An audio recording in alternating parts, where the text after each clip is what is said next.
കഥക്കൂട്ട് ടേഴ്സിലേക്ക് സ്വാഗതം. കഥ പറയുന്ന ഹൃദയം. എഴുതിയത് എഡ്ഗർ അലൻ പോ. ശരിയാണ്, പേടിയാണ്. വളരെ വളരെ ഭയങ്കരമായ പേടിയാണ്. പക്ഷേ നിങ്ങൾ എനിക്ക് ഭ്രാന്താണെന്ന് പറയുന്നത് എന്തിനാണ്? അസുഖം എൻ്റെ ബോധത്തെ വളരെ ലോലമാക്കി, പക്ഷേ നശിപ്പിച്ചില്ല. അവയെ മന്ദീഭവിപ്പിച്ചുമില്ല. എല്ലാറ്റിനും മീതെ കേൾവിശക്തി വളരെ കൂടുതലാണ്. സ്വർഗത്തിലും ഭൂമിയിലുമുള്ള എല്ലാ കാര്യങ്ങളും ഞാൻ കേട്ടു.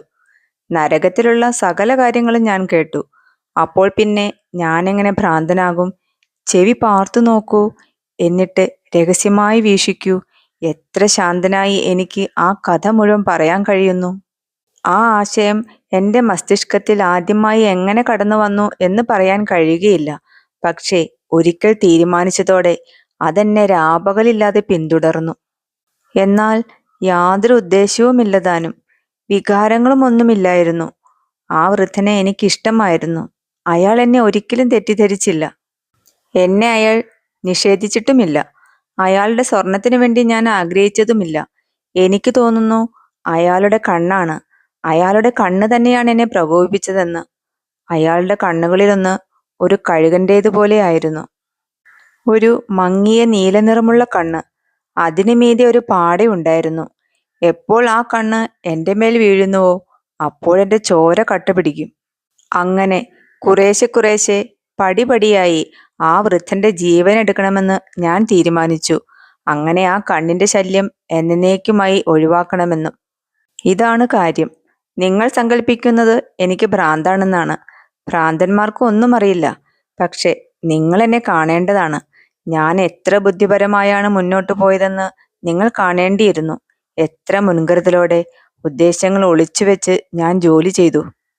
ഞാൻ അയാളെ കൊല്ലുന്നതിന് ഒരാഴ്ച മുൻപ് മുതൽ അയാളോട് എനിക്ക് വലിയ കരുണയായിരുന്നു.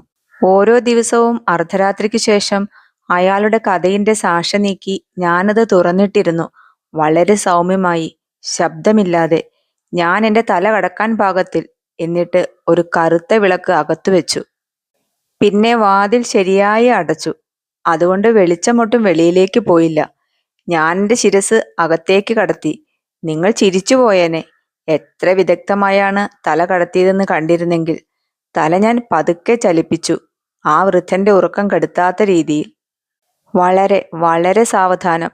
1 മണിക്കൂറെടുത്തു എൻ്റെ തല പൂർണ്ണമായും കടത്തി ആ വൃദ്ധൻ കട്ടിലിൽ കിടക്കുന്നത് കാണാൻ സാധ്യമായപ്പോൾ. ഹാ, ഒരു ഭ്രാന്തൻ ഇത്ര സൂക്ഷ്മമായി, ഇത്ര കരുതലോടെ ഇങ്ങനെ ചെയ്യുമോ? എൻ്റെ ശിരസ് പൂർണ്ണമായും അകത്തായപ്പോൾ ഞാൻ ആ വിളക്ക് വളരെ കരുതലോടെ, അതെ വളരെ കരുതലോടെ അണച്ചു. എന്നിട്ട് ഒരു ചെറിയ രശ്മി മാത്രം ആ കഴുകൻ കണ്ണുകൾ വീഴാൻ പാകത്തിൽ തയ്യാറാക്കി വെച്ചു.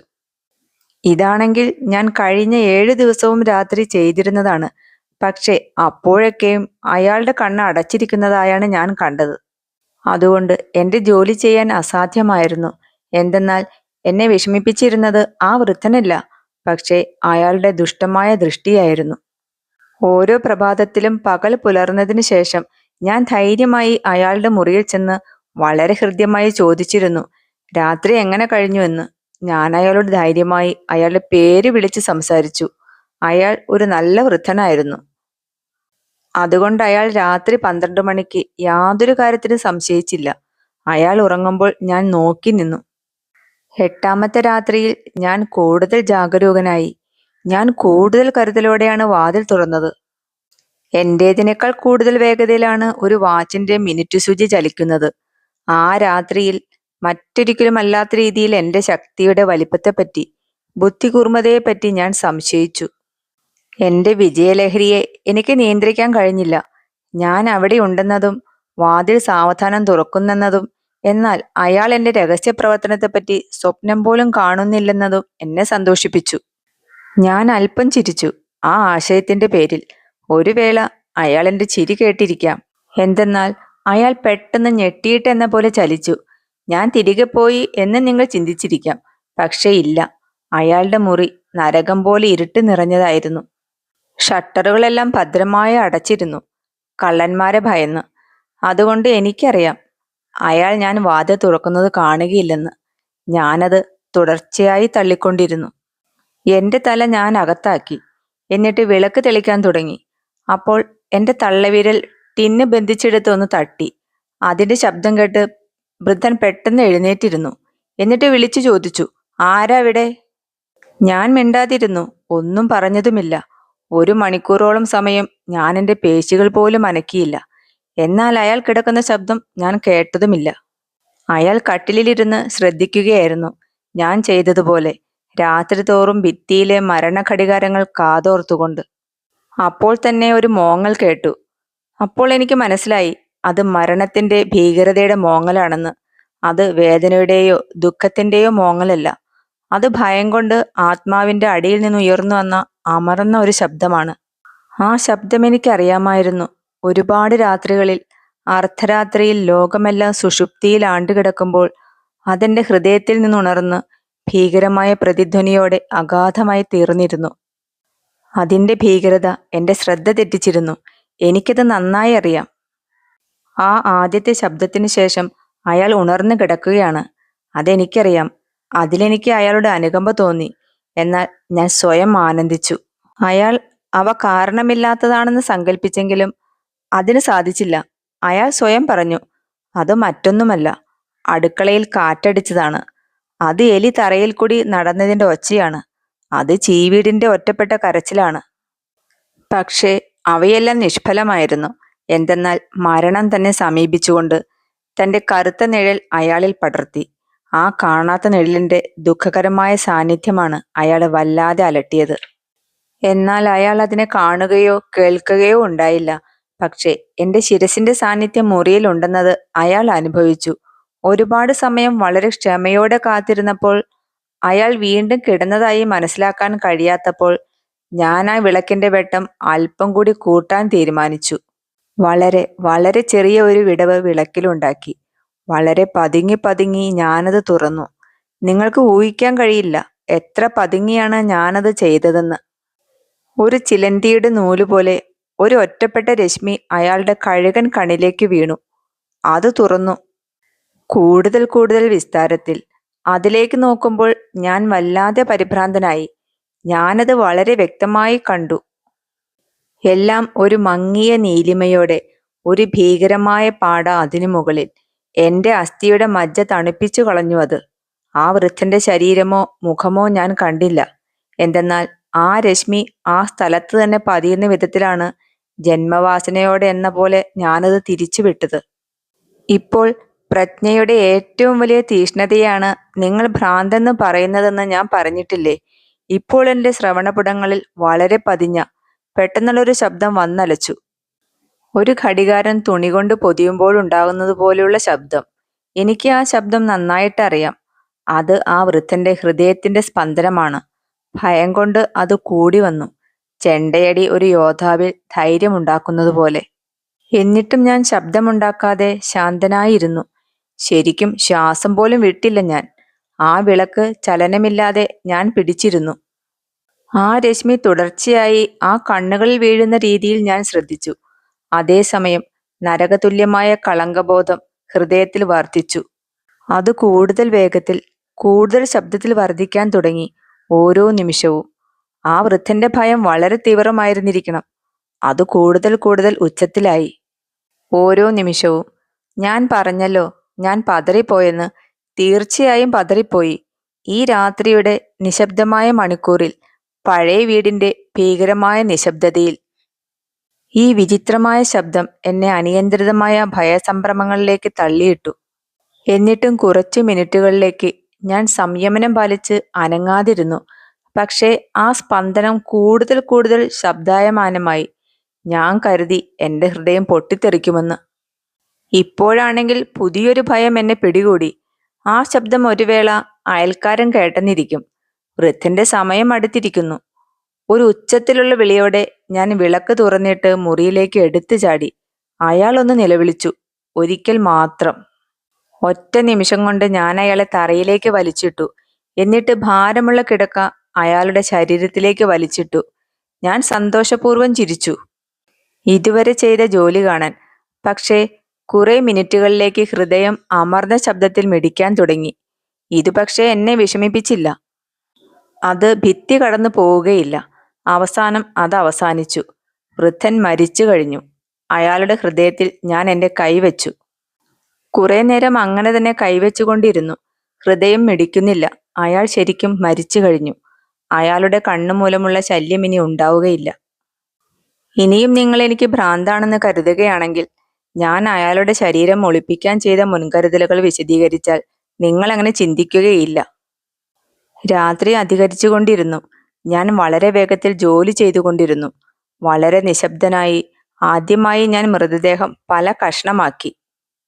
ആദ്യം തല അറുത്തെടുത്തു, പിന്നെ കൈയും കാലും. മുറിയിൽ നിന്ന് 3 പലകകൾ എടുത്തു. എന്നിട്ട് അവയെല്ലാം തടികൾക്കിടയിൽ നിക്ഷേപിച്ചു. എന്നിട്ട് ആ പലകകൾ കൊണ്ട് അവയെ മൂടി വളരെ വിദഗ്ധമായി.